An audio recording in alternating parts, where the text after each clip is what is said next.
We are particularly pleased to be joined this evening by Dr. Leonard Peikoff. Tonight, Dr. Peikoff will address the timely subject of crime. He says most crimes are committed by hardened career criminals who start their sprees very young. He will discuss the essence of the criminal mind and the proper nature of rehabilitation. Ladies and gentlemen, please welcome Dr. Leonard Peikoff.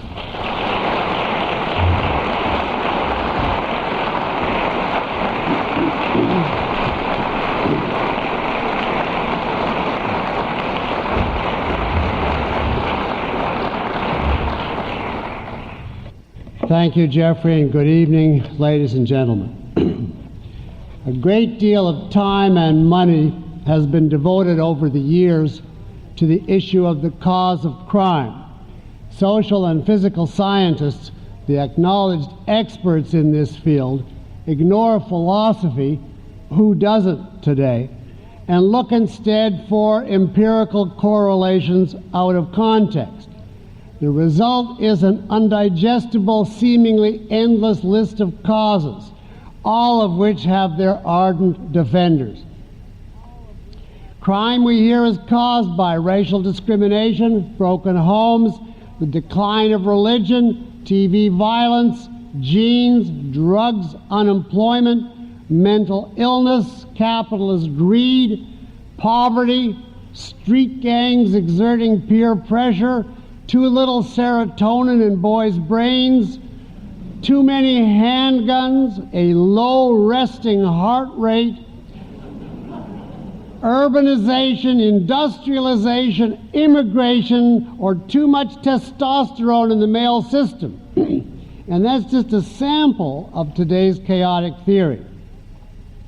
As to the success of these experts' ideas in practice in reducing crime, you need merely look at the crime rates, the escalation of random violence, the rising national panic, and increasingly the empty streets of our cities at night, with the homes of the free and the brave, and it seems soon our public office buildings too, barricaded behind expensive security systems.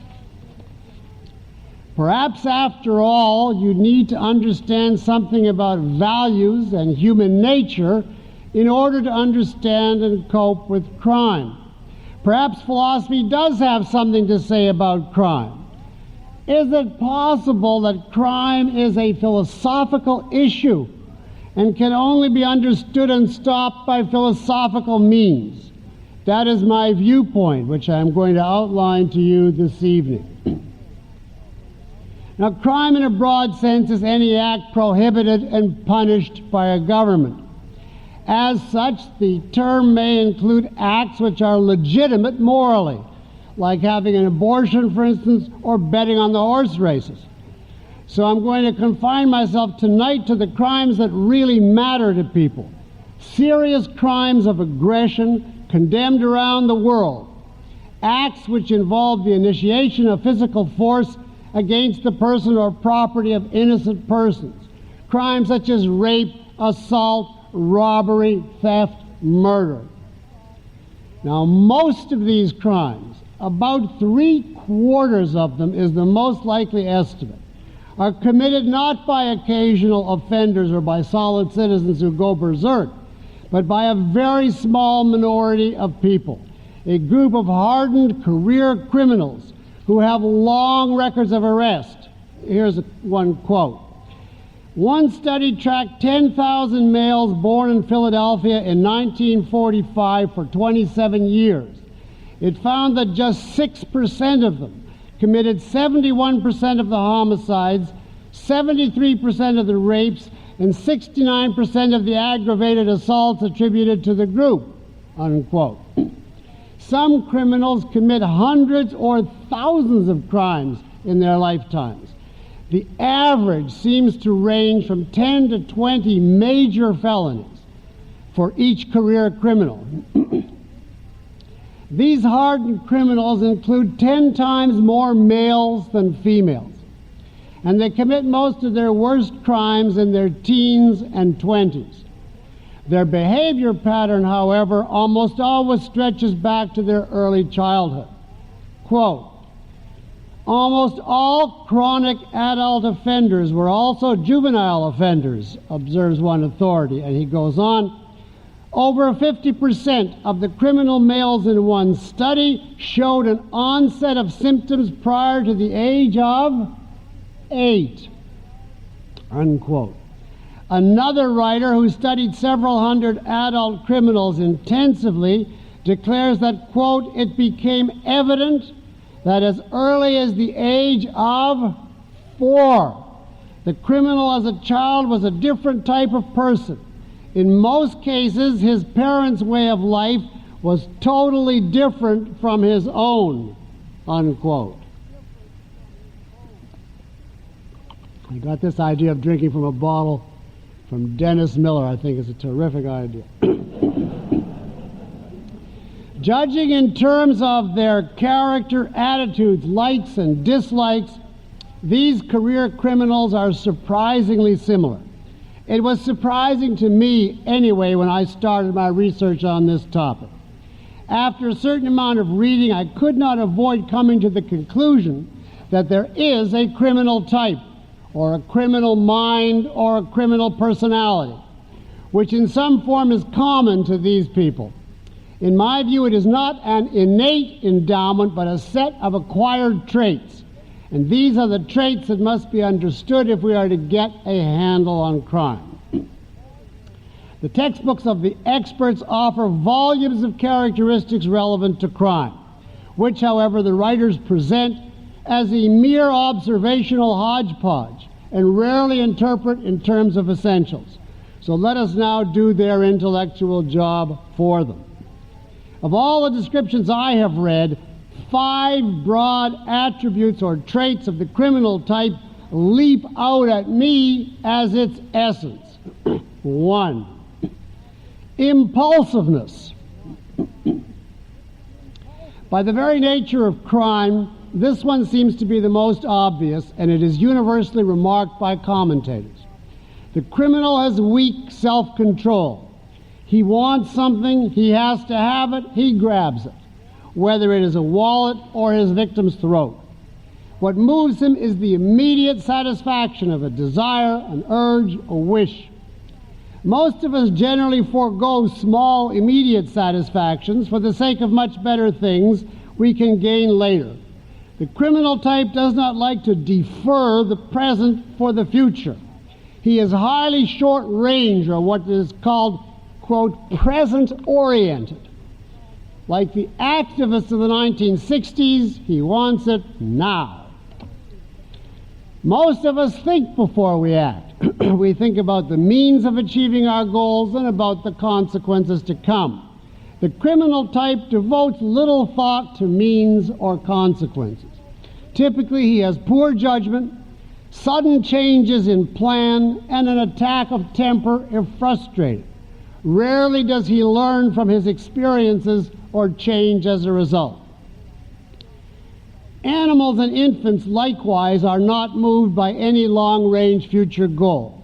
They are confined to the immediately perceived. They are, we say, perceptual level creatures, because they either don't have it all or haven't yet developed the ability to think, to use concepts. The criminal can speak. He has developed a vocabulary of concepts, but his concepts do not significantly rule his life or govern his behavior. In regard to action, he remains like an animal or an infant.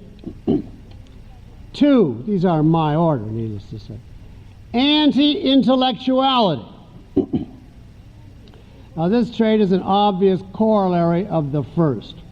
The intellect is the conceptual faculty, the capacity to form and deal with abstractions and general principles, and thereby to grasp facts and laws of reality available to reason and logic, but not to simple sense experience. It is only through the intellect, or the intelligence, that we can transcend the desire and percept of the moment. Obviously, to the impulsive personality, such a faculty seems alien and unattractive. The criminal type is contemptuous of the abstract. He is deaf to principles and he usually tunes out any display of reasoning, especially complex reasoning. All of it strikes him as empty, useless talk. In this regard, the criminal, you can think of him as a crude materialist. A syllogism is hot air, but a machine gun is real. As a child, the criminal generally does poorly at school and finds academic subjects boring.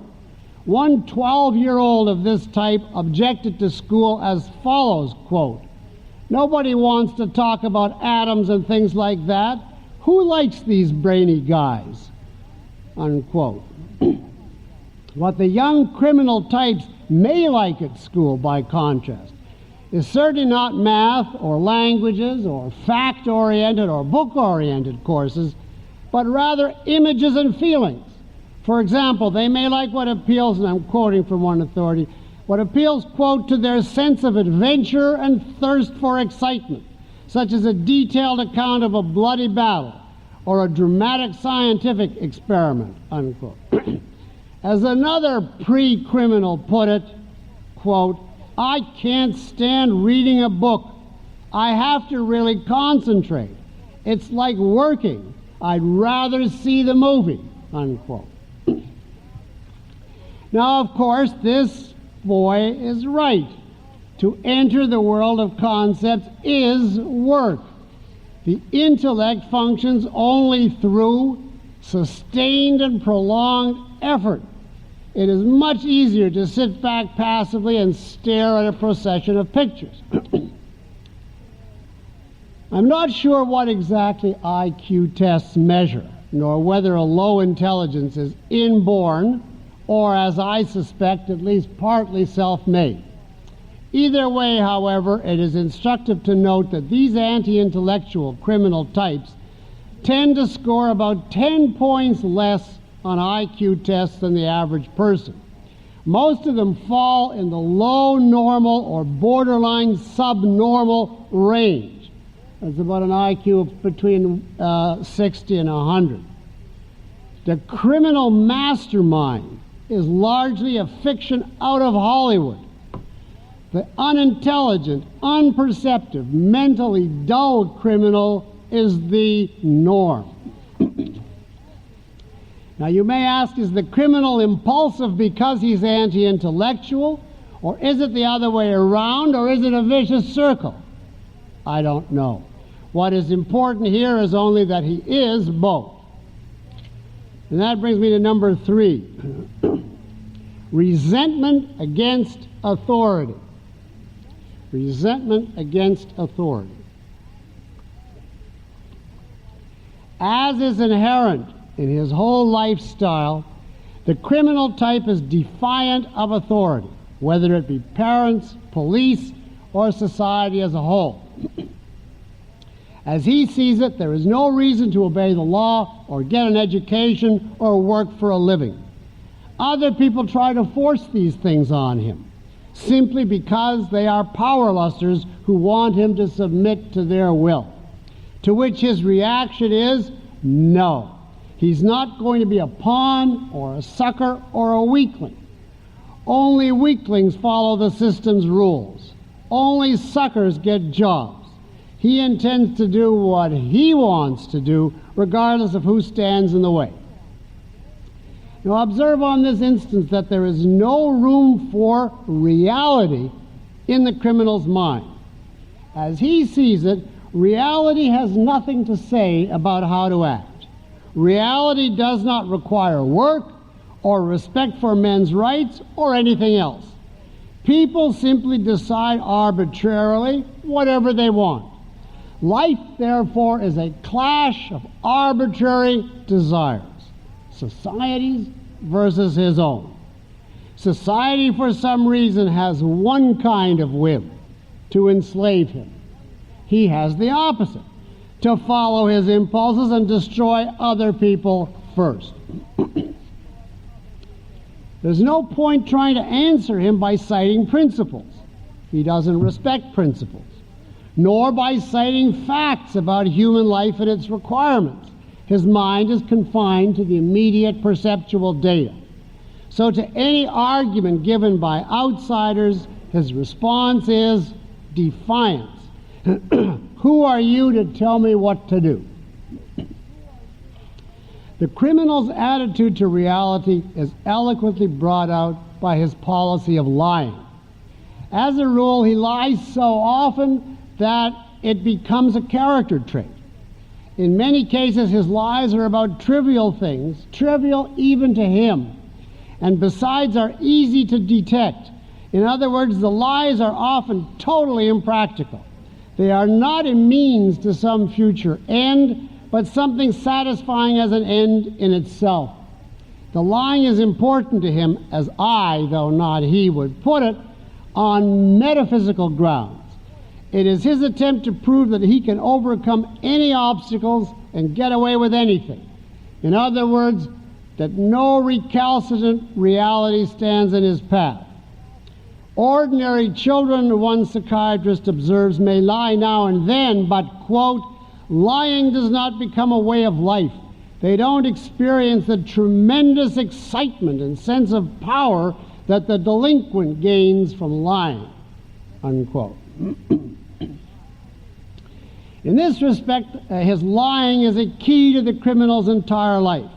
It is not merely lying that gives him this tremendous excitement and sense of power, but criminality as such, and for the same reason. The criminal gets a real high when he pulls off his crime, a high out of all proportion to the loot or to the practical advantage he gains from the crime.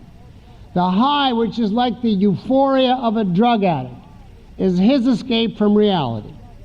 In the criminal's case, it is his experience that he can do the forbidden, defy the world, smash its structures, break its laws, kill its representatives, and succeed. So there are no immutable forces in his path, no independent reality, and his will, his whim alone is efficacious. The joke here is that this defiant, perceptual level mentality, scornful of ideas and of anything so abstract as philosophy, spends his life unknowingly on struggling to attain so abstract and hopeless a goal as metaphysical power over reality. Now, today's intellectuals, I might add, are in their own way just as detached from reality as the criminal. They too define the choices in life in terms of arbitrary whims apart from reality. As they see it, the healthy man is the man who obeys society's whims, whatever they are. He is what they call socially adjusted. Whereas the essence of the criminal, they say, is he doesn't adjust to others. He is self-assertive and therefore antisocial. In this view, mental health requires conformity, and criminality implies independence. Now listen to this quote from an expert, and a right-wing expert too. The delinquent type of youth is, quote, this is the delinquent, assertive, unafraid, aggressive, unconventional, extroverted, and poorly socialized. The non-delinquents are self-controlled, concerned about their relations with others, willing to be guided by social standards, and rich in internal feelings like insecurity, helplessness, love or its lack, and anxiety. Unquote. Did you get that? The criminal is unafraid and unconventional because he acts like a vicious beast.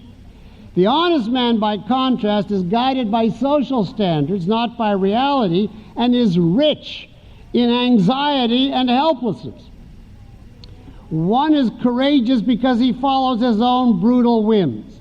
The other is nice but frightened because he follows the whims of others. Now, by these definitions, the ideal law-abiding citizen would be Peter Keating, whereas the essence of criminality, the man who is assertive, unafraid, and unconventional, is Howard Roark. Do we need to wonder why the experts cannot deal with crime? 4. amorality. On this point, the career criminal is similar to the psychopath. Morality to him is effectively non-existent. He seems to feel no guilt or remorse over his behavior, however vicious. He does not blame himself. He is oblivious to moral considerations. In the old days, he was called, without mincing words, a moral imbecile. And there are several causes underlying this attitude. Morality is a code of values, and the criminal has no values, not in the sense of enduring long-range commitments, positive or negative, around which he organizes his life. One writer refers correctly and acutely to the criminal's, quote, inner emptiness, and quotes the following, quote, apparently blocked from fulfillment at deep levels, the sociopath, that's the criminal, is not unnaturally pushed toward some sort of divertisement. Even weak impulses, petty and fleeting gratifications are sufficient to produce in him injudicious, distasteful, and even outlandish behavior. Major positive attractions are not present to compete successfully with whims. I'm still quoting, that's his word. And the major negative deterrents, such as hot, persistent shame or profound regret, do not loom ahead to influence him, unquote. In other words, the criminal's goals and satisfactions are all perceptual level.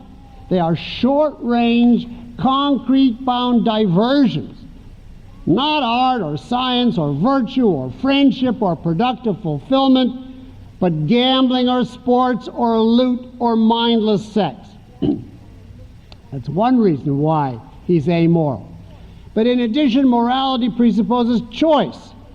And characteristically, the criminal type does not believe in choice or self-responsibility. In essence, he is a determinist, not by explicit statement, but by the implications of his mindless form of functioning, which makes him feel, I'm not in control, no one is, whatever will be, will be. And of course, this idea helps him to feel blameless. Further, morality is a series of principles based on reason to guide one's life long range. In other words, it's a thoroughly conceptual subject, and thus again he is deaf to it. And finally, morality to him, as we've seen, is purely social. It's nothing but a codification of social whims, and he's in rebellion against society.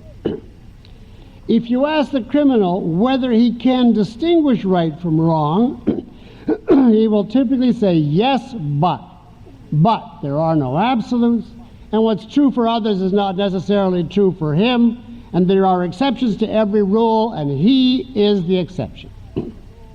And now, 5 of my 5-point analysis, the feeling of his own victimization. The feeling of his own victimization.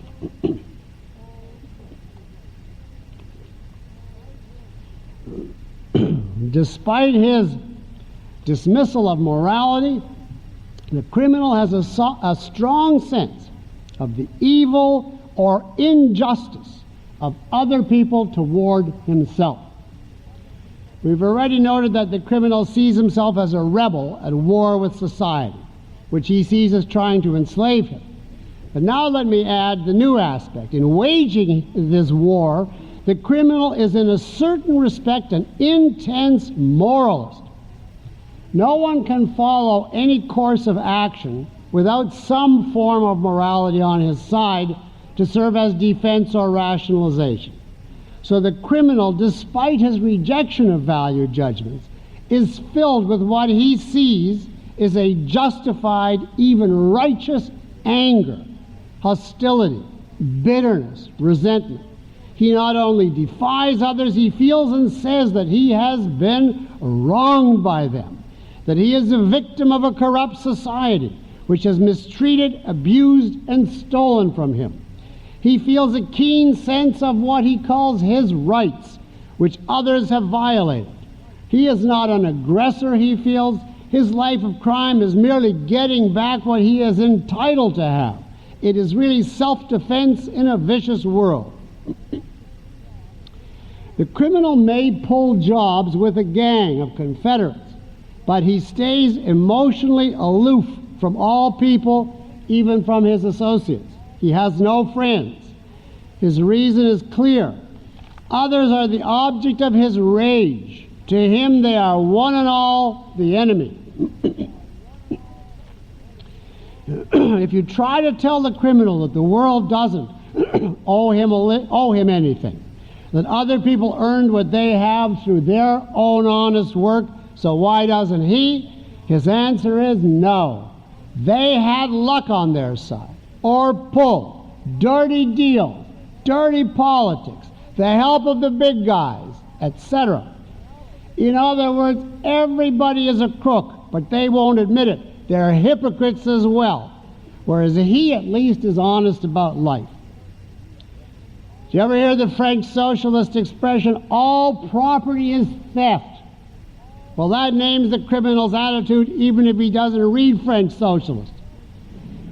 All property is theft, and therefore he intends to get in on the act like everyone else by stealing his share from the rotten oppressors. Now, you may find it strange that the criminal so easily combines psychopathic amorality with a passionate sense of moral entitlement and of the wrongs of the world. This is a contradiction, but it is hardly unique to the criminal. Our whole culture broadcasts the same contradiction. On the one hand, we hear that morality is relative. It's a matter of convention. It's all subjective. Rigid principles are outdated. And at the same time, we hear about the absolute evil of our treatment of the poor and the minorities, and about the absolute duty the haves have to serve and save the have-nots. Now here we have decadent relativism and passionate altruism coexisting blatantly, emanating from the same cultural mouths. The criminal is simply a variant of this phenomenon. He upholds a moralism plus passionate service to him. In effect, he is the oppressed man demanding what's coming to him or else he'll seize it, as against the leftists demanding that he be given it or else the government will seize it and redistribute it to him. Either way, it's the same ethical combination and the same existential result. Now, if you want an explanation of the coexistence of amoralism and altruism, I refer you to my book, The Ominous Parallels. That is the 5 points that I've picked out as essential. If I were asked to sum up in 2 sentences the soul they reveal, it would be, down with mind, reality, morality. Life is my whim, and woe unto anyone who gets in the way. Now, for further details about this kind of soul, I refer you to Ayn Rand's brilliant article, which I only now begin to appreciate, having done all this research, Selfishness Without a Self, which includes her psychological analysis of what she calls the tribal lone wolf. Why, in essence, a man becomes a criminal, I think, is clear. Once a man or a child rejects reason across the board, in every crucial philosophical area, metaphysics, epistemology, and ethics, nothing is left to him but a life of brute force. If a man exercises force on the level of a country as a whole, he is a dictator. If he has a lesser scale of ambition, but the same kind of goal and soul, he becomes a career criminal. But now the question is, why do we have so many criminals today? Where did all these impulsive, unthinking, unprincipled, and angry young people come from? Now note that the question is not, why is there so much crime? Crime is an action. An action implies entities. The proper question is, where did the abundance of criminals today come from? And it was not always this way. Here are some facts about the crime rate in the Western world, which I did not know, which are extremely eloquent, reported here by an authority in the field. I'm just quoting. Quote, in general, the level of crime and disorder in large cities and industrializing nations of the Western world was very high in the early decades of the 19th century, decreased substantially during the latter part of that century, and then worsened again in the mid-20th century, unquote. In other words, during the 19th century, crime began to go down substantially, and it continued to go down, or at least not rise, for many decades in the 20th century. When was the turning point? Was it the Great Depression of the 1930s? Quote, crime rates, insofar as we can tell, drifted more or less steadily downward between 1933 and the 1950s, despite the fact that the first part of this period, from 33 to 41, was characterized by a severe economic depression, and the latter part, 41 to 60, by reasonable prosperity. Crime rates then rose during the 1960s, a period of unparalleled prosperity, and continued high during the 1970s, unquote. And here's another quote. Index crime, that's the most serious crimes, rose by over 300% from 1960 to 1980, unquote, and remains persistently high to this day. So we had over a century of falling or stable crime rates, and then a massive sudden turnaround in the 1960s, when crime began to explode without let-up until it finally reached today's frightful level. Now let me cite a small but eloquent study. In 1959, some social scientists, quote, administered to a group of institutionalized male and female delinquents in Rhode Island various tests designed to measure their time orientation. In other words, were they present-oriented, short-range impulsive, or future-oriented, long-range self-control? And continuing to quote, the results showed the delinquents to be markedly more present-oriented than were comparable non-delinquents, unquote. This is what one would expect. But the study continues. 15 years later, in 1974, quote, essentially the same tests were given to a new group of institutionalized delinquents in the same state and of the same age. This group was much more present-oriented than the earlier group of delinquents. And we can infer from this, the author says, that the future orientation decayed much more rapidly for delinquents of the 1960s than for delinquents of the 1950s, unquote. In other words, the quality, the mental or philosophic quality of our juvenile delinquents declined sharply in the 15 years after 1959, just when crime was exploding. Now, are you going to explain all of these facts about the change in our crime rate and in our criminals by reference to varying levels of testosterone or serotonin in men, or to some genetic structure in short supply a century ago? That is ridiculous on its face. There is no evidence whatever of any genetic or physical factor that turned around in the 1960s after a century of waning influence. Well, our environmental change is then the explanation. For example, our industrialization, or the culture of big business, or impersonal, crowded cities the cause of crime, as so many people say. Again, ridiculous. All of these things went way up in America, way up, during the very century when crime went way down. Same with immigration. Same with the ownership of handguns, which skyrocketed during the very decades when crime was dropping.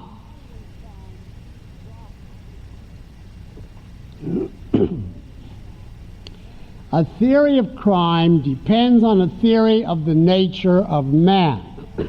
If man is a puppet pulled by the strings of heredity and or environment, without mind or free will, then crime must be explained in the same terms. But man is not a puppet, and that is why all the current explanations explain nothing and do not even fit the historical data. Let us try a different theory of man.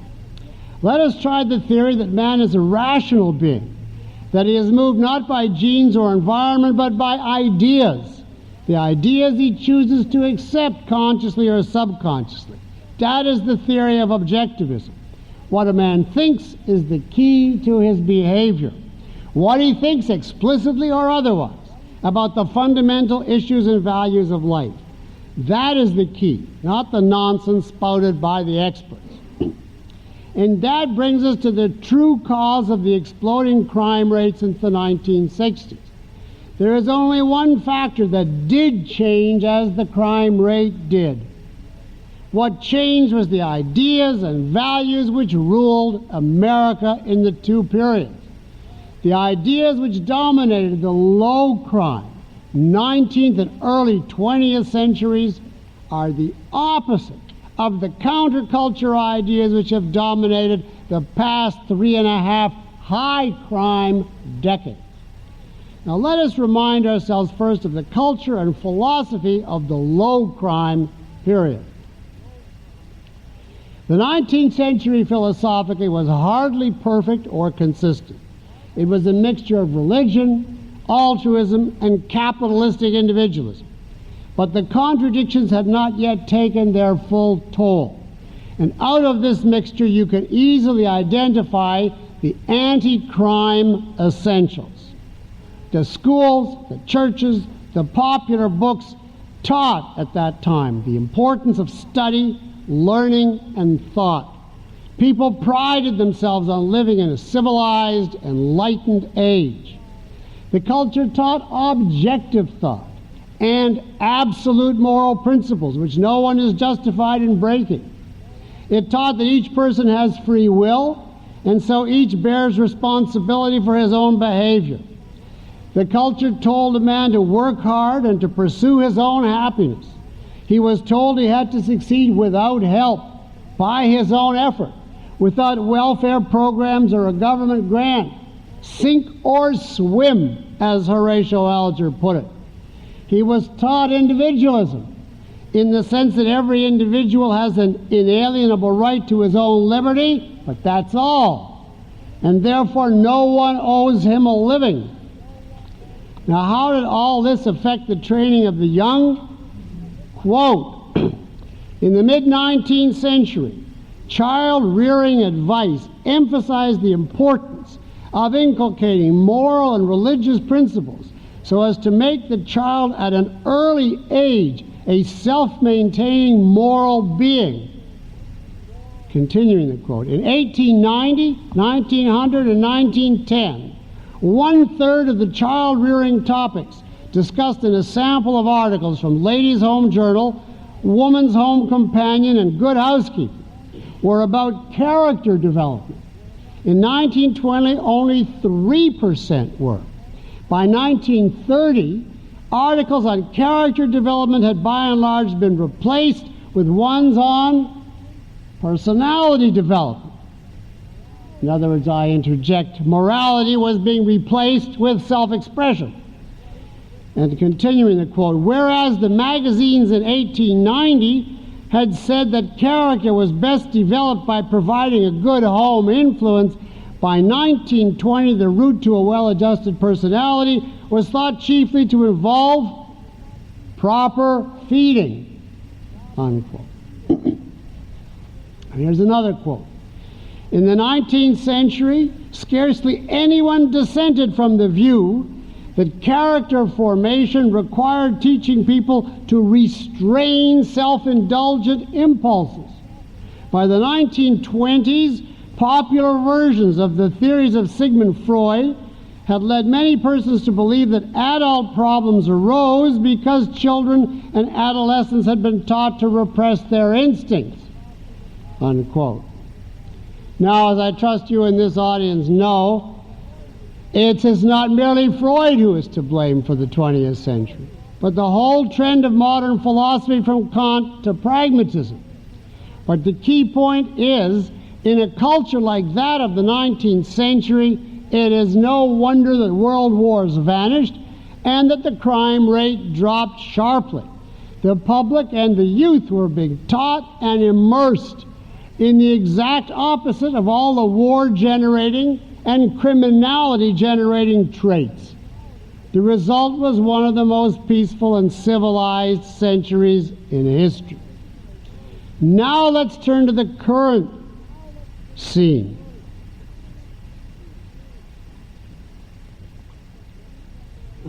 It took many generations and gradual steps before the Kantian intellectuals conquered America. For details, I refer again to my book, The Ominous Parallel. The moderns did not take over the schools completely until the 1930s, when John Dewey was finally institutionalized. And it required another generation after this until the children brought up on progressive education became parents themselves. Now at last we had schools, parents, culture all aligned. And among them they raised the first purely modern, in other words, Kantian pragmatist generation. The new youth appeared on the scene on schedule in the 1960s. Between them and their children, America's culture was reversed. The vestiges of the 19th century in every aspect and area gave way to the counterculture. The better people today, who are in the great majority, still have enough common sense and moral character left to survive the corrupt ideas being pounded into them. But the weaker types, who are being turned out by the system in ever greater numbers, are succumbing to it. They absorb what they hear at home, in school, in church, in the movies and comic books, on the streets, without even knowing what they are accepting. And many of them, far too many, then move naturally into a life of crime. What is it they and all of us hear today? In essence, a sustained anti-conceptual, anti-reality torrent in the form of all the modern bromides. There is no certainty, there are no facts, everything is a matter of opinion, everything is constantly changing. Who knows what will happen tomorrow? Words are a matter of semantics. There are no absolutes. Express yourself whatever yourself is. Act on your impulse. The cold hand of reason kills. Only the mystic Orient or Nancy Reagan's astrologer or Bill Clinton's guru knows the answers. In other words, thinking is useless. Reality is unknowable by reason. Be guided instead by your blood, your race, your feelings, your peers, or your leaders. Likewise, morality, we hear, is impossible. Who knows what's right or wrong? Everything is relative. Life is compromised. Plus, we're all products of forces, heredity or environment, outside of our control. There is no free will or individual responsibility. Individualism and independence are outdated. The group is more important than the individual. The essence of life is not the pursuit of selfish happiness, but service and sacrifice. Now, the idea of sacrifice as noble entrenches and blesses the whole criminal mentality. If you teach sacrifice as morality, you are saying that a clash among men is unavoidable, that independence is impossible, that some men must be sacrificed for others, and it is merely a question of who should make the sacrifices and who should profit from them. Should you be the victim and others the beneficiary, or vice versa? If that is the choice in life which you broadcast to the youth, it is an open invitation to the budding criminal to start sacrificing others before they sacrifice him. After all, as the criminal sees it, remember point 5, he is a victim. Others have been sacrificing him to their own interests for years. So now, by society's own statement of the options, it must be his turn. Now, the doctrine of self-sacrifice was commonly preached in the 19th century, but it was blurred and moderated by the legacy of the 18th, which upheld individual rights, private profit, and the pursuit of one's own happiness. Today, the doctrine is no longer moderated. Since the 60s, it has been preached loudly and with total consistency for the first time in history. And I mean here the extreme, consistent version of altruism, egalitarianism. If everyone is supposed to be equal, equal in all goods, services, and values, without earning anything, without achieving anything, simply as a right inherent from birth, then every inequality, no matter what its cause, is by definition an injustice. Every inequality becomes a cry to the have-nots, which means to whoever don't have something, anything that they want. It becomes a cry to the have-nots that they have been demeaned, persecuted, exploited, or robbed of their birthright. Every inequality of income, prestige, influence, you name it, is a proof that the person who has less is a victim, and that society, which is not showering values on him even though it preaches his right to equality, is a lying hypocrite. Can you think of a better way to inculcate in whole generations the feelings of hostility, bitterness, and resentment? Can you think of a better way of creating a society in which mobs of people seethe with anger at the injustices they are forced to suffer? You couldn't think of a better way. Today, our intellectuals and politicians broadcast on all channels the message that society has reneged on its duty to the blacks, the poor, the females, the gays. So all these groups deserve apologies, sacrifices, and large-scale reparations. Every group, sect, or gang in the country deserves it, we hear, except straight white males, the arch victimizers. Is it possible to preach such doctrines and leave people unaffected? How can our teachers sow the seeds of unreason and group hatred so thoroughly, yet not reap the whirlwind? How can they claim to be aghast at crime while egging the future criminals on morally from preschool on up? In other words, while instilling in them all the ideas and emotions that lead to crime. The last 3 decades have been philosophically perfect by the standard of creating criminals. What marvelous rationalizations these decades have offered to the would-be criminal. All the basic ideas of the criminal mind, every one of them, has now become the official dogma of the intellectuals and of the culture they spawn. Who then can be surprised at the explosion of crime?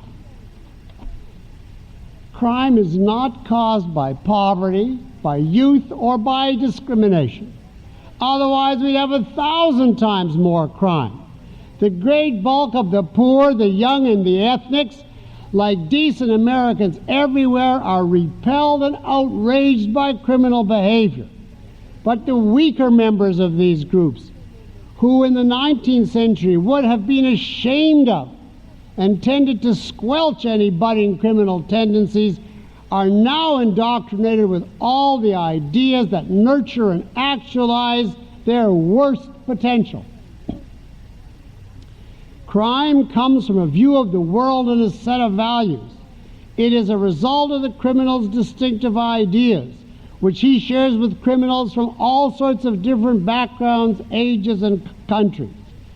Our establishmentarians who preach those ideas are inconsistent enough to preserve a semi-civilized veneer which comes from a long undermined code of decency. The criminals merely dispense with this veneer. In that respect, they are, if you will, more honest. Now, I do not mean to imply that criminals are helpless pawns of a corrupt society. They too have free will. In their very early years, they chose repeatedly to place whims above reality, a choice which a small and potentially criminal minority in every era makes. And then the future criminals chose a life pattern of whim worship, justified by today's worst ideas. And then they sustained that pattern in action by further continuous choice and evasion. For all this they are guilty, and they do deserve punishment. But even more profoundly, the guilt belongs to those who offered them ready-made the corrupt ideas they needed. The deepest responsibility is not that of the thugs who chose to run wild in the temple of our skyscrapers, but of the professors who broke open the doors for them. What is the solution? To uproot from our schools and universities the ideas of the criminal mind and replace them with something better. That will not stop the budding criminals from forming, but it would certainly keep plenty of these buds from ever blooming. Our return to Victorianism, however, will not work, precisely because the 19th century was built in part on religion and on altruism. It could not sustain a civilized philosophy. That's why it was ripe to be subverted by the rebelling conscience. No, we need to replace criminal ideas by their exact opposites, by the opposites of our 5 points. And reducing a volume to a few sentences, that would mean we need to teach our youth to be long range, in other words, to act on reason as against impulse, to function on the conceptual level, in other words, to be principled, to be intellectually active, to follow and admire the mind, to be reality-oriented, as against being conformist or whim-worshipping, to be moral absolutists, and finally to recognize that morality entails ambition, independence, and work, not any kind of rage for an effortless equality. We need to teach that each man should live by his own mind and effort and for his own sake, neither sacrificing himself to others nor others to himself. I hope that sounds familiar to you. In other words, we need to teach a philosophy of reality and of reason, which stresses the conceptual level of consciousness and also an absolute morality of rational self-interest. Only these ideas will wipe out the foundation for a culture of crime. Now, I trust you see that I am honestly not here merely propagandizing for objectivism, which alone teaches all these ideas. I am reading off from the essence of criminality what its counteracting essence would have to be. So if the question is what to do about crime, which is my official title, I would say teach a rational philosophy. That is the only fundamental intellectual answer that I can give. Now, by contrast, let us look at the 2 dominant answers given today to the problem of crime. The liberals preach prevention as more important than punishment, which is valid as far as it goes. If you can prevent crime from happening, that is certainly better than merely punishing the perpetrator after the damage is done. But how will we prevent crime? The liberal answer is through the welfare state, through an array of governmental programs that allegedly pacify, nurture, and reorient the downtrodden. This solution has been tried for many decades now. Not only has it not made a dent in the crime problem, it has in fact continually worsened the problem. Since the essence of criminality is dependence, preying on others to survive, it is impossible to reduce crime by increasing dependence, which is precisely what government programs do. Forcible redistribution of income, the essence of the welfare state, happens to be the essence of crime too, at least as far as property is concerned.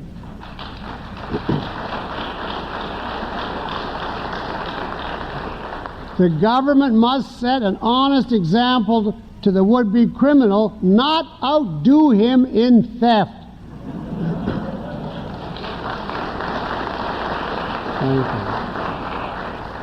If we want the criminal to be self-responsible, we must leave him alone to face fully the absolute which all men face. Work to support yourself or starve. And this means an end to the welfare state measures of the last 60-plus years. It means a laissez-faire capitalist society in which independent work is the only means of survival. Now, the other liberal remedy is rehabilitation of the criminal in jail. And again, I agree. It's much better to rehabilitate a man and gain a moral citizen than merely to lock him up forever and have to support him for life, or release him and turn him loose again on an unsuspecting populace.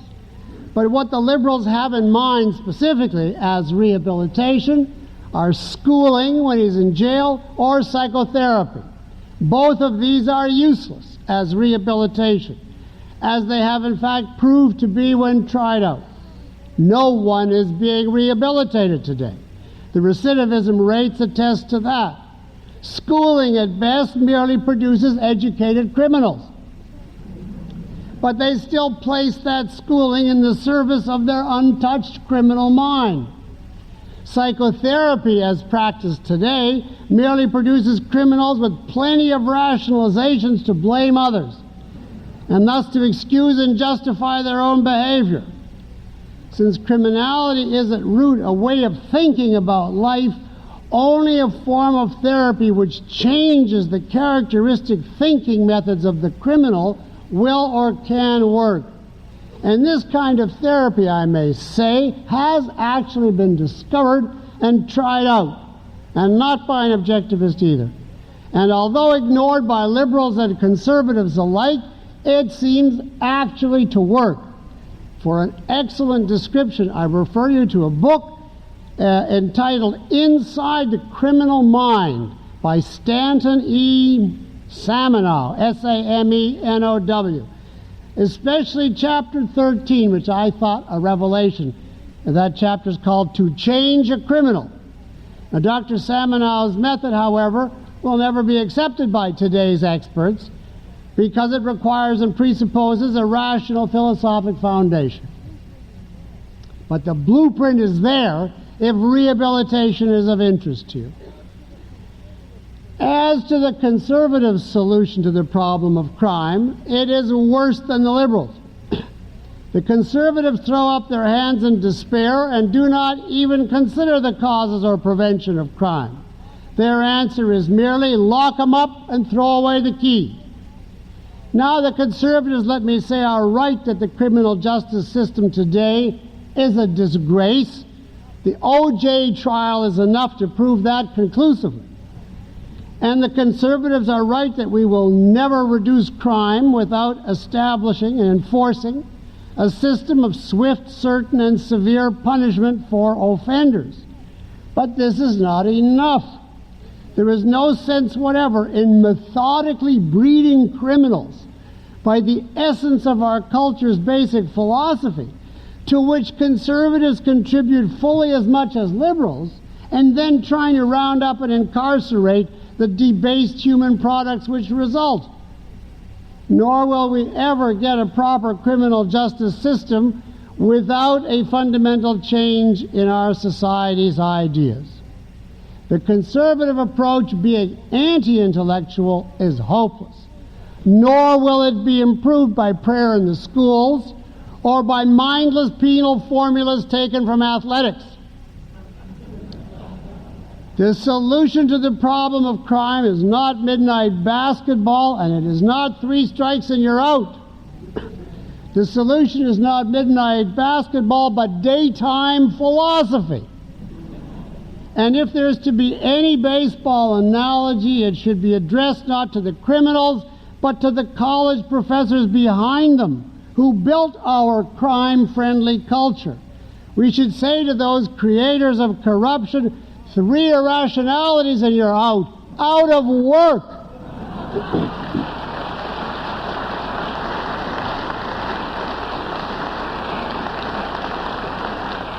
That is the ultimate solution to the problem of crime. Thank you.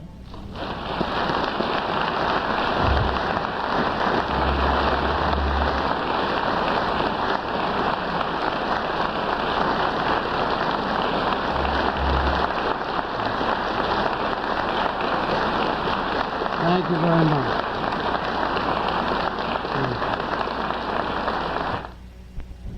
Dr. Peikoff, 3 years ago you urged us here to vote for Bill Clinton in part because you hoped it would re-energize a Republican opposition. Your plan seems to have worked better than I had thought. So what do you think of the new Republican majority, its contract with America, and especially the contract's provisions on crime?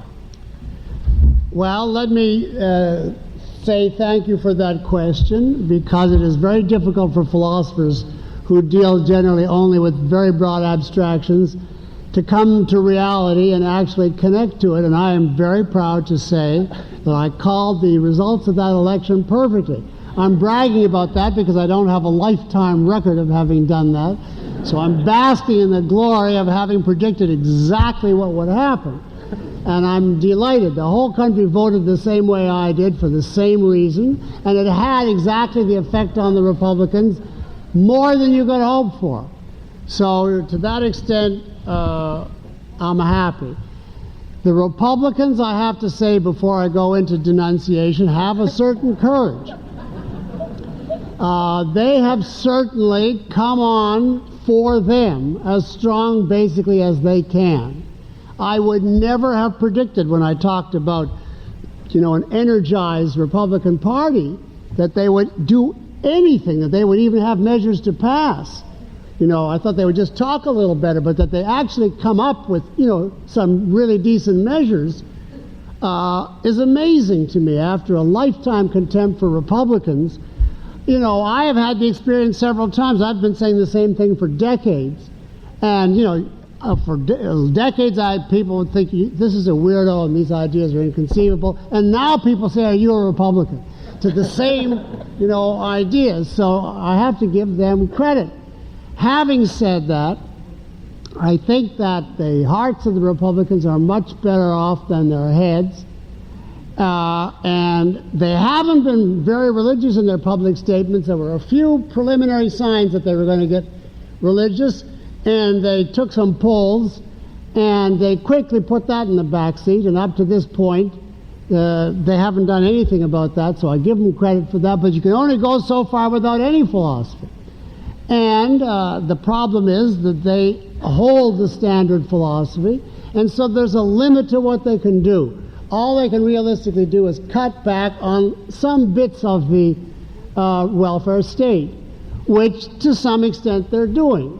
From that point of view, I give them credit. It takes a certain courage to attack welfare and school lunches and the public TV, etc.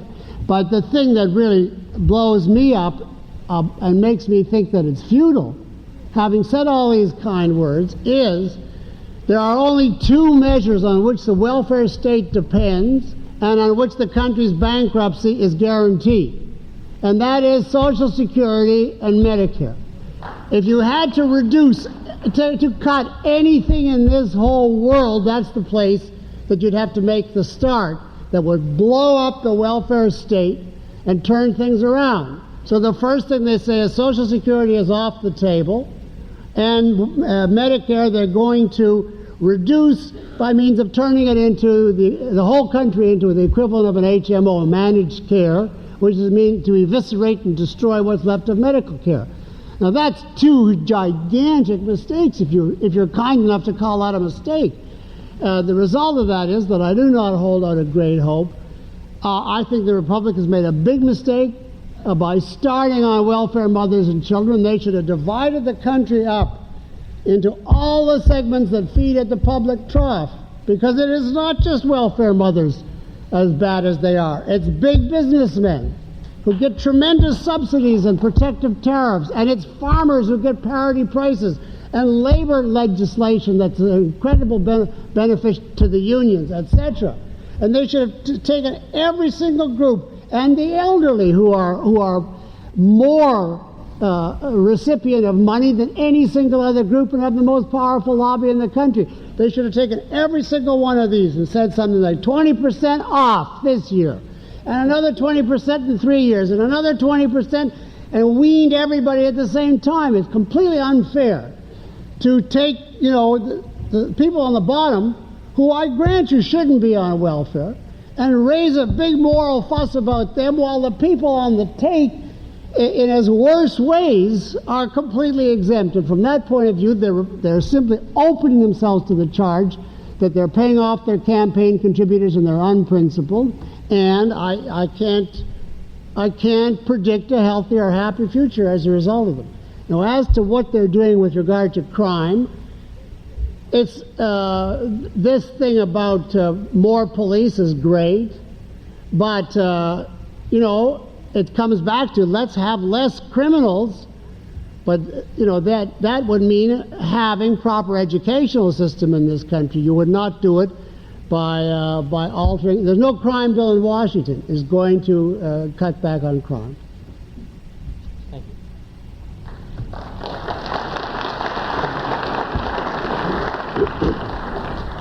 Dr. Peikoff, what comment would you have about the recent bombing in Oklahoma, and specifically about the philosophies of those suspected of being responsible? I think the recent bombing in Oklahoma was a national tragedy. It's almost inconceivable if you see the pictures of that building in Oklahoma and you see the people interviewed, the survivors and the families that remain, that this happened in the heartland of the United States. And according to the current information, which is sketchy and probably will be filled out substantially, it was a group of right-wing, that's what they call them, paramilitary freaks that have a grudge against the federal government for a whole combination of reasons, ranging from allegedly their opposition to income tax. But the thing that I hear that they are most upset about, and why they picked that date, is that it was the anniversary of the FBI putting an end to that Waco cult 2 years ago in Texas. And they consider that an outrageous act on the part of the government. I want to tell you that I'm even thinking of writing an op-ed piece on this. Those people are the ones that did this bombing, and those from which they come, in my view, are the essence of evil. I don't like to keep recommending my book. They are out of the ominous parallels. They are the perfect example of true Nazism arising in this country. Observe that they're supposedly right-wing, but obviously they're not individualists. They have no concept of individual rights because they have no concept of an individual. They just simply threw a bomb, or exploded a bomb, utterly oblivious to whether it's going to be babies, elderly, uninvolved people, what this is going to do to real individual human lives. They're completely blind to that. They see only our gang and their gang, us and them. That's the total mentality. That is a thorough collectivist, as collectivist as you can get. Like a Communist Party member could not be more collectivist than that. In addition to that, it's a special kind of collectivism. They are doing it in the name of the nation, America. Now, America to them is not the country of the Constitution, because that's individualism and individual rights. So America is to them just simply the mystic national entity in which we live, and we are going to bomb what's going on in defense of this mystic entity. That's called nationalism. And a collectivist nationalism is another name for, nationalism is a form of collectivism. That is exactly what Hitler was. And that is exactly what these people are on many other counts in addition. It's instructive to me that they have their own military formations, which, by the way, should be entirely illegal in this country. No one, no matter what your view is on gun ownership, should be able to defend the idea that you are allowed to start your own army. There is nothing whatever in the Second Amendment or in the right to own a gun. There is nothing in the issue of personal self-defense or a hobby or target practice or animal shooting that would justify you in having an arsenal such as they had in Waco or a military formation. When it gets to the point that citizens have their own armies and arsenals, that is the end of a free country. That's exactly what happened in the Weimar Republic. Every party and group had their own armies, and you happen to know which ones became most famous. It was the SA and the SS started as paramilitary formations in the Weimar Republic. Now, why these people aren't arrested, one and all, for this? I've also heard the FBI say that they're not allowed to infiltrate these paramilitary organizations until they commit a crime. I think it should be a crime to start these formations. That is an objective recourse to physical force, which any rational person has to take as a threat to the possibility of existing in peace. They should be infiltrated from top to bottom. We should know every one of their names. The weapons should be confiscated, and they should be treated as killers, which is what they are. That is such a parallel to exactly what happened in the case of Hitler. Notice also that they don't make any bones about having any reasonable case for this. They admire this Koresh outfit. They call it a church. They are complete, admirers of cultists. And that would be clear. Anybody who throws a bomb is not somebody who reads or thinks.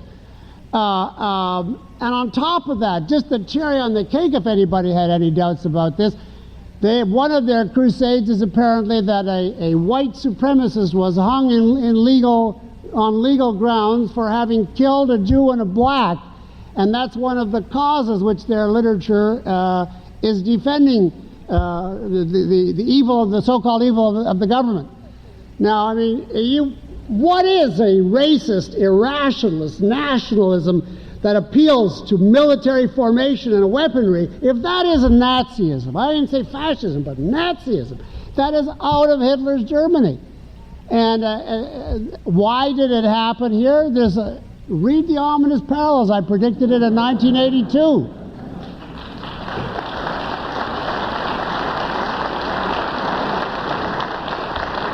But the moral, I just have to say, I know I'm speaking at too great length, but just one sentence. The moral is not what I've heard several commentators say, well, that shows you where extremism gets you. That shows you where the premises of collectivism and irrationalism get you. And in that, the only alternative is extreme rationality and extreme individualism.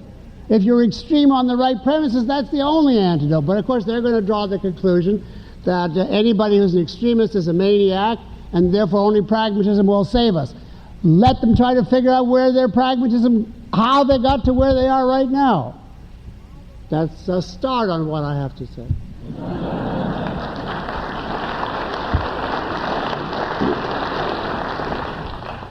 One of the other quote-unquote causes of crime that's been discussed a lot by conservatives is the decline in quote-unquote family values and the rise of illegitimacy, both of which have sort of coincided also with the rise in crime. Are these philosophically, if not causally, related to the rise in crime? No, I don't think that broken homes or illegitimacy per se contributes to crime. What it's obviously connected with is what kind of intellectual or moral upbringing do these people get. And if it was simply the case that two people got married and, had a child and did not get married, but otherwise brought up the child appropriately, there would be no no jot more likelihood that he would grow up a criminal. But what happens in these cases is, because of the welfare situation and the regulations, the father takes off, the mother is uninterested in work, the kid grows up in the streets, he gets the lowest public schooling, he lives in drug-infested areas thanks to the fact that the government has given the mafia control over drugs by refusing to make it legal. In other words, the kid is brought up in every possible circumstance that will, if he isn't a genius or a strongly independent person, turn him into a weakling who will go along with whatever is put to him. And it's not the illegitimacy per se that does that. It's the fact that he has no guidance, whatever. And what makes it even worse is every time he turns the TV on, there is some liberal commentator announcing that this is an outrage. He deserves to have society look after him, and that he's being deprived of his rightful just deserts. Well, no wonder. Plus the fact that with the economy as rigidified as it is by controls, it's become prohibitive today to employ even a qualified worker, because you don't only have to employ him, you have to give him medication and a rest home for the rest of his life. Even qualified people find it tough getting a job. With minimum wage laws and all the rest, go and try, which is your hope of, if you have no training, is to take a job at a very low rate and be trained and acquire the habits of the market. You can't do that anymore. By the fact that the government that requires the employer to be your mother, father, and mother-in-law for life, no one can get a job from these people. So they're put in an impossible position. They're closed off totally, and then they're told they're victims. Now go and figure out from that why they become crimes. It's not illegitimacy. That's just one of the factors that contribute to the total corruption of ideas that's stuffed down their heads. And even they're the great majority are honest, and they're in an impossible position. Since, as you've said, crime is a result of a philosophy, and you also indicated that children seem to show traits that will lead to criminality very early, I found it interesting. Does that seem to imply that children have acquired some very abstract philosophic ideas by the age of 4 or 8? And could you comment on any educational consequences of that fact? Well, children certainly have the equivalent of ideas, but only implicitly. They are not completely tabula rasa until they turn 18 and go to take philosophy in school. A human being by his nature generalizes and can't avoid doing so, and as soon as a child acquires a vocabulary and is able to speak implicitly, if not explicitly, he is generalizing. And I think, to simplify a very complex subject, that the root of crime is volitional, and I tried to suggest what I thought it was.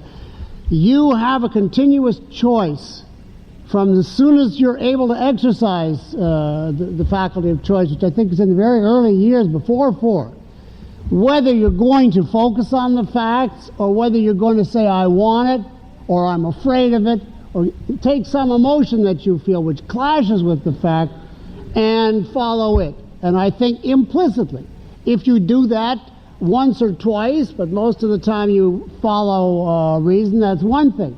But if a number of times you do it and you get away with it, you implicitly generalize that this is your way of functioning.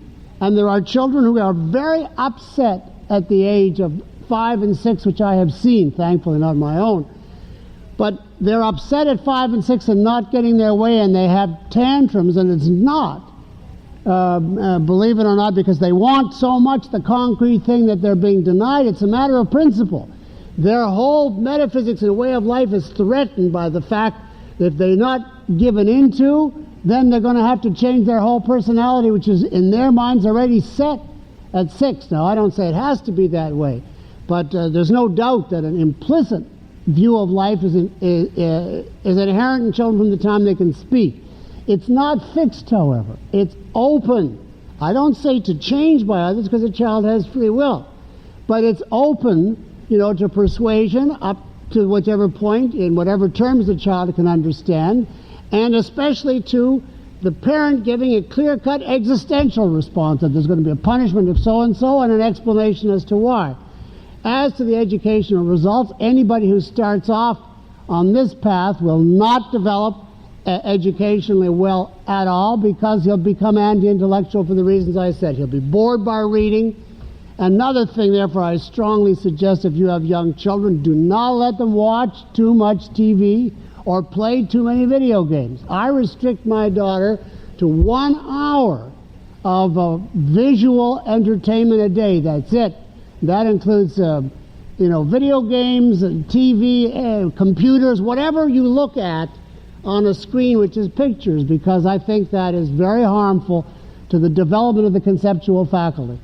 That's controversial. That is not objectivism, by the way, and Ayn Rand never told me that. That is my own, but it's definitely my own view. I regard TV as the enemy, not from the point of view of the content, but the danger of just sitting there passively before pictures. When we grew up, there were no such things. There was no computers, video games, or TV. We could see a movie once a week, and that that didn't hurt. But well, anyway.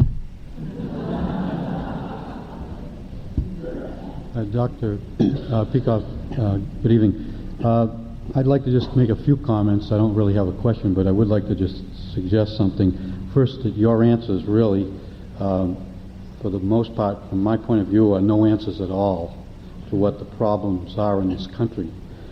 First off, you said that prayer in the school wasn't an answer, and I'd like to call your attention to a book called America, to Pray or Not to Pray, which was a statistical analysis of a question asked of educators by the Gallup organization, which, as you know, is not a religious organization. Their question was, what do you feel are the 10 worst offenses committed in the classroom today? And this was aimed at educators. At that time, they said running in the hall, throwing spitballs, talking in class, and so on. The same group of people, educators, in the 1980s were again surveyed by the Gallup organization, and they were asked that same question. The answer was murder, rape, arson, assault of the teacher, etc., to be brief. First, could you connect that into prayer? Yeah. First, I'd like to say that if you look at the case in New York, it was a 22-word prayer which simply said, paraphrasing, Almighty God, I pray that you will protect my fellow students, my teachers, my family, and my country. This book did a statistical analysis of those categories and found that when prayer in the school was taken away, if you looked at the charts in the book, and it's full of charts, it's like we went off into a chasm. So the answer, I think, first relies there. If you have 3 million students praying to a creator above, they'll be fearful of, which of course we should be fearful but loving as well. Sir, let's stop there. Excuse me. But secondly, Well, I think we should we have too many people who need to ask questions of Dr. Peikoff. If he could respond to your first point, and then, well, if you could let these others, and then perhaps if we have time, please. All right. Chance again. Secondly, I think that the answer in the whole life spectrum is from the womb to the tomb, you have to protect all human life. If we're not really willing to defend life, whether it be the unborn child or the elderly person, the Dr. Kevorkians of the world will become like more vultures in this world, and the United States will then collapse. That's what's happening now, is a disintegration. And I just suggest to you that those are more the relevant answers than some of what you gave us Okay, tonight. I think I get the message. Thank you for your suggestions. I have a choice of answering at length or briefly. I'm going to answer briefly. First of all, that poll that you suggested, I read recently, in fact I heard on TV, was made up by somebody in Texas. And they actually traced it back. Who is that brave reporter on ABC who comes on? Stossel, yes. So if you check with ABC, they have eviscerated that poll. But leaving that aside, I deny any statistics that the presence or absence of prayer in the school affects the behavior of the children. Any statistics, because a prayer would have to be literally magic, and I don't believe in magic on metaphysical grounds. If you say, Almighty God, please protect us all, that is not going to have any effect whatever on the criminal mind as I already described it. All it's going to do at most is weaken his sense of reality even further. Because if there is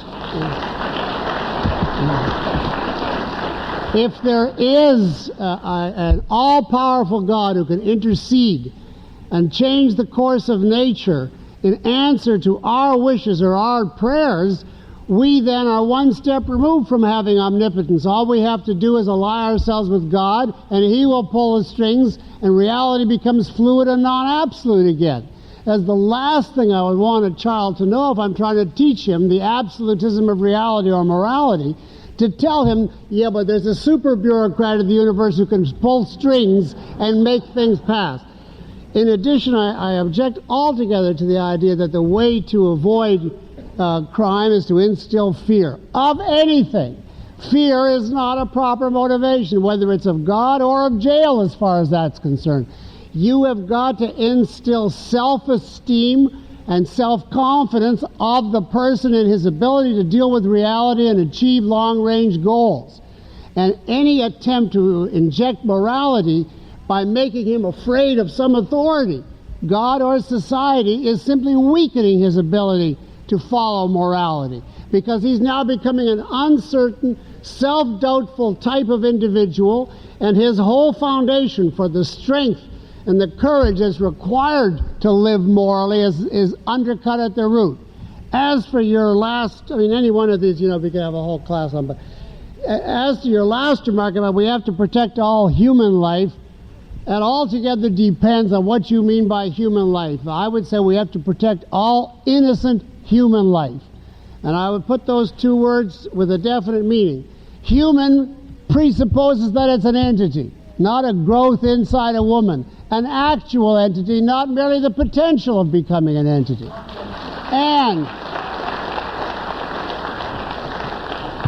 even if it is a fully formed entity, it has no rights and deserves no protection once it violates the human means of survival. Once it behaves like a beast by physical force, like a lion in a jungle, and commits murder or bombs, which is worse than any animal could imagine, you are morally obligated to take away that person's rights. He has no rights any further, and if you can show that he did it, to take away his life in addition. So you cannot say, let's protect human life, because you have a choice of protecting the life of the victim or the life of the killer. You cannot protect both. And I say, given that choice, protect the innocent and kill the killers. That's it. That's it. No, you've had it. Jeffrey, let's go on. Let's get something in.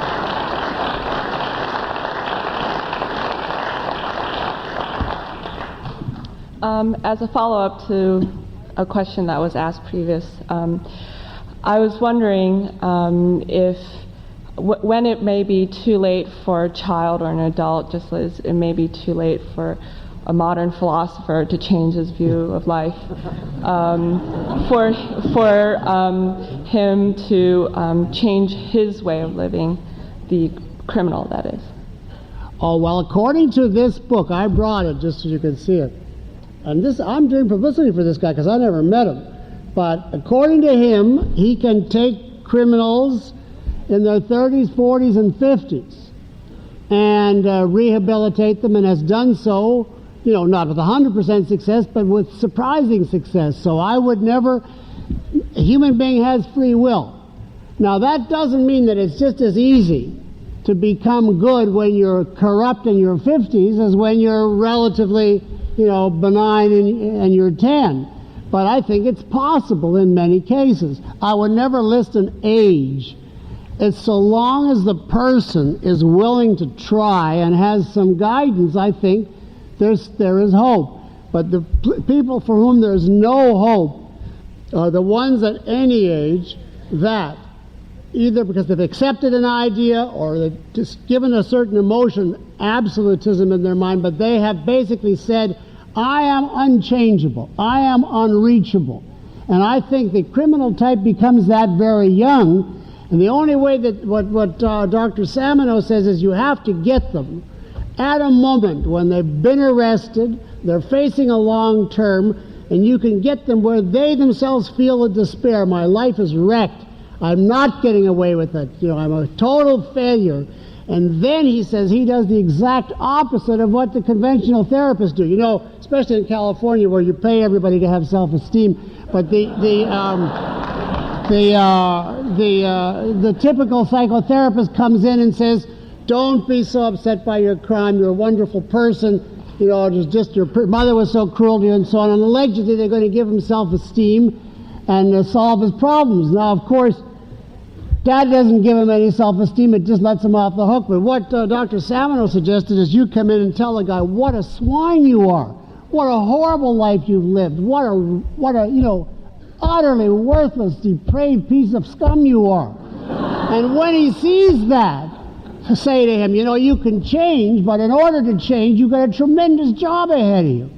And you have to earn self-esteem. And he outlines the whole program, and these people come every day. The assignment is he's got like 10 or 15 types of thought that are indications of criminal activity. Every day they have to account for their thoughts of the preceding 24 hours. And every one of these little temptations that come up, they go over, they discuss, they analyze, and it's really a fascinating excursion. Anybody at any age who would have someone who would guide him and who would be willing to try, I hold out hope for.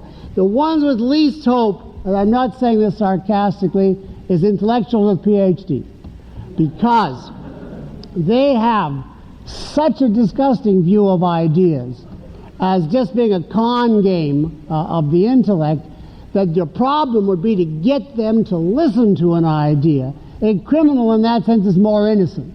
You know, he still has enough capacity to grasp one idea versus another, whereas the advocates of contemporary ideas have passed that point. They've insulated themselves from ideas. But I would never take a child and say 14 is too late. I mean, any age. Some of them are gone at 3.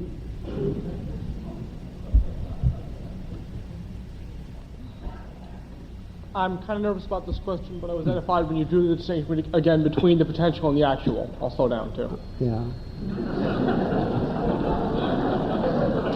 Doesn't forbidding an action or banning an organization based on a potential threat rather than an actual specific concrete action violating rights constitute positive law, which Objectivism, to my knowledge, does not uphold? Preemptive law. You got me. Preemptive. Say it again. Isn't banning an organization or forbidding an action? Banning an organization. Yeah. Banning an organization such as a militia. Yeah. Oh, I in the see. absence of. I got it. Yeah. Am I not then acting against them before they've proven that they're a threat? Well, the question becomes, what do you take as proof that something is a threat? A threat does not have to mean carrying out the actual crime. It doesn't even have to mean the first step toward actually carrying it out. It has to mean taking a step which objectively there is no rational explanation for other than the assumption that a crime is going to be committed. Now, for example, suppose somebody collected all of the materials necessary for an atomic bomb, all of them, in his backyard. And he's sitting there, and he's perfectly peaceful, and he's a nice guy, and he kids around with you over the fence. And meanwhile, he's screwing the various parts together, and he's reading the blueprint and so on. Would you say, well, all he's doing is manufacturing the bomb. Wait till he, ignites it. That's bizarre. There are things which you cannot begin to do when if he bought out the state of Nevada, and he had fallout radioactive insurance, etc., and he could keep it in, he wants to blow it up, that's one thing. But you cannot do that sort of thing and live in a civilized society. And there are lawyers should be spending the time precisely making the distinction between what is safe, what is an objective threat, etc., instead of spending the time on how they can screw up the evidence and let obviously guilty people off.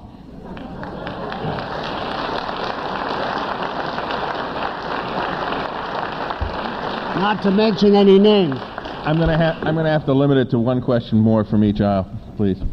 I just want to say your remarks are funny, enlightening, and stimulating, but I'd like you to respond to what I perceive as a major flaw in some of your analysis, going back to your equation with low crime rates and teaching of sort of objective criteria for promoting reason and rationality and things that you would probably equate with objectivism. You sort of implied that the phenomenon of relatively low crime rates in the midst of the Depression was directly equatable to these objective standards that were taught in the schools, and I agree with you, and I think that's a very, very important point to be made. But what I perceived as a sort of a conservative bias of your, what I would call hyper-libertarianism, and which unfortunately characterizes libertarianism generally, which I think is a very important third way, could be a third way in this country and in world philosophy, is an unfortunate attribute, because you overlooked what essentially held crime down, aside from parallel to these objective standards that everybody shared in those days, including the socialists. And the ideas of the New Deal were essentially what kept these gangs of workers from storming Washington, because these programs that were implemented by the federal government, why someone like Franklin Delano Roosevelt was elected, was because he offered an alternative, a very highly principled, rational alternative to what was perceived as a laissez-faire perspective. And in those days, people who were socialists had just as much highly structured, rational, objective criteria. We may not have agreed with them, but it was not a question of political perspective, but that everybody in those days shared a rational, intellectual approach to things. So I would just wondered if you could comment on those differences. First of all, I would not want to be regarded as a libertarian. I am not a libertarian. I regard libertarianism as a thorough corruption. That's a subject for another discussion. I just want to dissociate myself entirely from that term. I'm an objectivist. We believe strongly in government and in the desirability of government, so long as that government is acting as an agent to protect the innocent and the rights of the innocent from being violated by physical force or fraud. Let's get rid of libertarianism as a term. And your example of government being used to put down crime, to prevent crime, was the New Deal, which prevented workers from storming Washington. I'll go one step before that and say, why did things get so bad that we had a depression in which the workers would have stormed Washington? Now, the pro-capitalist explanation, which I subscribe to, and here I have to recommend that you read Ludwig von Mises or somebody other than Karl Marx, is that the depression... I've read Ludwig von Mises, is that the depression was caused by government intervention in the economy, specifically by the Federal Reserve's manipulation of credit rates, keeping interest down too low, allowing a boom to go on that never would have gone on in a free country. That the entire collapse in the 30s was a consequence of government intervention in the economy, and that if we had had free banking and not had all of these structures put in place since the progressive era, we would never have had this to begin with. So I don't take your example as proving anything. Moreover, the kind of crime I'm talking about, which is hardened career-type criminals, presumably you do not believe that the people who stormed or would storm Washington when out of a job come in that category. I wouldn't. Anybody could be in despair against any particular government. That doesn't come under crime. So you're reaching, under the table to get some example of popular discontent. I'll give you this much, the New Deal period. If I had to put President Roosevelt, as bad an opinion of him as I have, next to President Clinton, and just have each of them articulate 5 sentences, I would certainly vote for Roosevelt if that was the choice, on the grounds of proximity to humanity. In other words, people at that time were still educated. They had a certain decorum. They had an ability to articulate 3 sentences and form, a plan, etc. They were still from the pre-progressive era, and to that extent it was better. And I think that's part of the reason why crime continued to drop. Unfortunately, President Roosevelt gave a mortal blow to this country by destroying the American system. And he and his cousin, the other Roosevelt, were the 2 worst presidents ever in terms of their policies, the 2 that destroyed capitalism in this country. And if you understand my remarks, I understand our debate is political. It's not over the cause of crime. We'd have to do that another time. But if you understand anything as to why I believe that authoritarian or paternalistic government inculcates crime, on that premise, you see that the 2 Roosevelts are the 2 worst. But we'd have to make that another... Yeah, but you just have to not equate socialism with the Federal Reserve Bank. That's I think that is a step toward socialism. Just like I don't equate these gangs with full-fledged Hitler, these paramilitary hoodlums, but as a step toward it. It's the same analogy. Thank you very much.